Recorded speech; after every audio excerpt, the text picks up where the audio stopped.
Mullumbimby, New South Wales, 1939. Frederick Slater, the president of the Australian Archaeology Society, was dispatched to investigate the discovery of a complex Aboriginal arrangement consisting of 188 standing stones.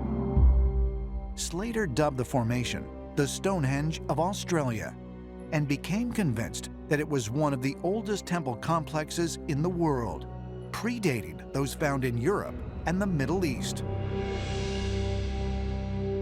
Frederick Slater found that the site he was investigating was part of a larger, much larger site, and fitted in very closely with Aboriginal sacred lore, myths and legends. After a time, Frederick Slater began to posit and suggest that instead of out of Africa, that maybe we should re-examine the evolution of man as out of Australia. He took a massive leap and started declaring that in ancient times in Australia, the Aborigines were more advanced than any culture that he could recount on the planet. He was declared almost insane by the rest of the academic community. The landowners were so terrified of the controversy that it implied that it was pretty much destroyed by bulldozers.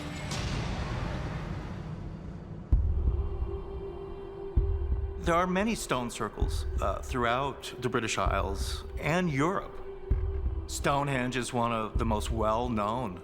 And they all have some relationship to astronomical observatories. This Aboriginal Stonehenge would really alter the way we think of the Aboriginals and the sophistication of their society, where they had astronomical and archaeoastronomical structures that helped them monitor the heavens, much as standing stones in Europe would have done. For our people, it went beyond the paintings and the carvings into stone arrangements.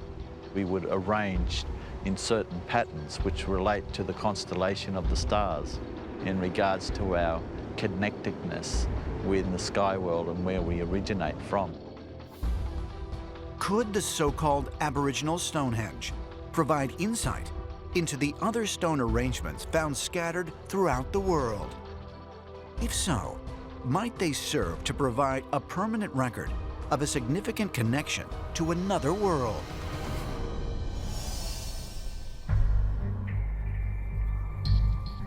Uluru Rock, also known as Ayers Rock, is located nearly in the center of the continent, over 1,200 miles from the nearest major Australian city. This geological anomaly is one of the largest isolated rocks in the world. It is over 2 miles long and rises over 1,100 feet. It is, in fact, the exposed tip of a huge vertical slab of rock that continues below the surface for 3 miles. It is a huge sedimentary boulder that's gigantic, sitting there in the middle of the desert.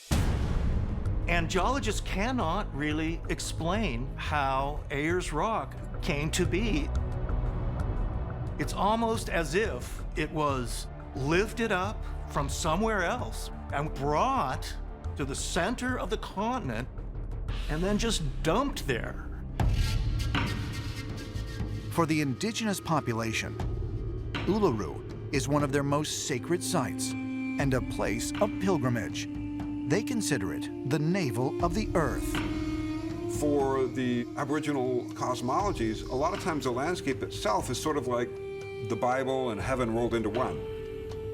So in places like Uluru, Ayers Rock, this rock has great significance because they built this into their cultural memories of when the world was formed by sky spirits coming to Earth